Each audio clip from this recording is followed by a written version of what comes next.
How to back up your bitcoin.com wallet. If you want to back up your wallet on bitcoin.com app, it's very simple to do so. First of all, you'll launch the bitcoin.com app and this is the type of interface you will be able to see. Then what you want to do from here is you want to tap on the more icon located at the bottom right corner. And once you've done that, tap on the gear icon or the settings icon located at the top right hand side of the screen. Then when you do that, over here you'll find all those options. You can see backup and security.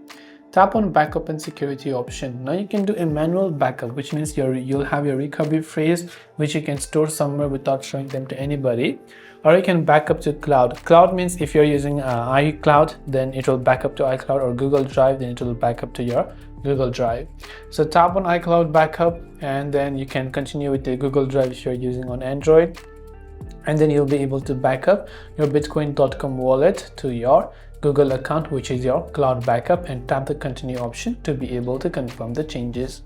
And that's all it takes for us to back up our bitcoin.com wallet. I hope this video helped you out. If you have got any further questions, queries or doubts, feel free to also leave them down in the comments below. As always, thanks for watching till the very end of this tutorial and see you soon in the next video.